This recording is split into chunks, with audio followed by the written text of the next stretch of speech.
India জোট সারা ভারতবর্ষে থাকবে, আর বাংলায় তৃণমূল কংগ্রেস লড়াই করবে। মনে রাখবেন, বাংলায় তৃণমূল কংগ্রেসই বিজেপিকে শিক্ষা দিতে পারে, সারা ভারতবর্ষকে পথ দেখাতে পারে, অন্য কোনো পার্টি নয়। পশ্চিমবঙ্গে কংগ্রেসের হারানো কিছু নেই। ওপেন চ্যালেঞ্জ করেছি, বহরমপুরে তো হারাবে বলছে, মালদায় হারাবে বলছে। ওপেন চ্যালেঞ্জ করেছি মমতা ব্যানার্জির দলকে, যে কোনো মামুকে এখানে পাঠিয়ে দাও, যদি হারাতে পারো রাজনীতি করা ছেড়ে দেবো। বাংলায় কংগ্রেসের সঙ্গে তৃণমূলের জোটের সম্ভাবনা কি ক্ষীণ? তাই কি দুপক্ষের মধ্যে এখন প্রবল বাকযুদ্ধ? এই আবহে শুরু হচ্ছে ভারত জোড়ো যাত্রার দ্বিতীয় অধ্যায়। এবার বাংলা হয়ে যাবে রাহুল গান্ধীর ভারত জোড়ো ন্যায় যাত্রা।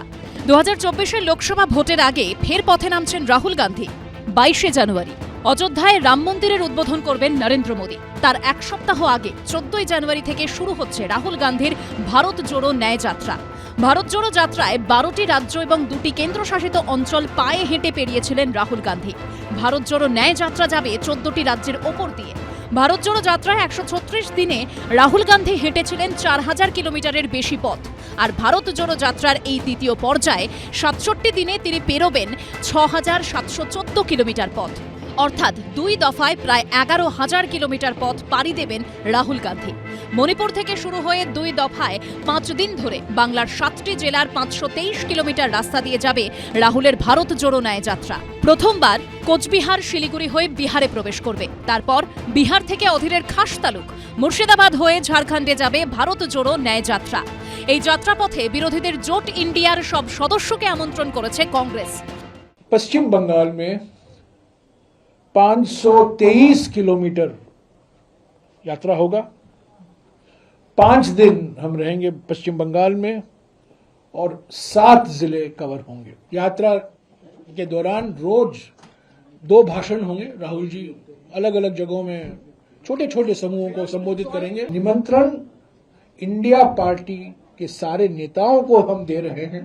हमारे नेता भी उनसे बात करेंगे। কিন্তু বাংলায় আবার অধীর চৌধুরীর সুর চড়া। কংগ্রেসকে আপনার প্রয়োজন, মনে রাখবেন মমতা ব্যানার্জি, বাঁচতে গেলে আপনার প্রয়োজন হবে কংগ্রেসকে। মিলে নেবেন আমার ভবিষ্যৎ কথা। এখানেই প্রশ্ন উঠছে, ভারত জোড়ো ন্যায় যাত্রায় কি অংশ নেবে তৃণমূল? রাহুল গান্ধীর সঙ্গে পা মেলাবে বাংলার শাসক দলের নেতারা? রাজ্য কংগ্রেস সভাপতি তার নিজের লোকসভা কেন্দ্রে 7টা বিধানসভা কেন্দ্রে একটাতেও বিধানসভা নির্বাচনে নিজের দলকে জেতাতে পারেননি। সেই জিনিসটা মাথায় রেখে বাংলা কংগ্রেসের অন্তত মন্তব্য করা উচিত। এই বাংলার কংগ্রেস ইন্ডিয়া অ্যালায়েন্সের যে বেসিক লক্ষ্য তার বিরুদ্ধে গিয়ে এখানে বিজেপির যে মূল বিরোধী শক্তি তৃণমূল তাকে দুর্বল করার খেলায় নেমেছে। লোকসভা ভোটকে পাখির চোখ করে আগামী রবিবার সিপিএম এর যুব সংগঠন ডিওয়াইএফআই এর ডাকে ব্রিগেডে সমাবেশ।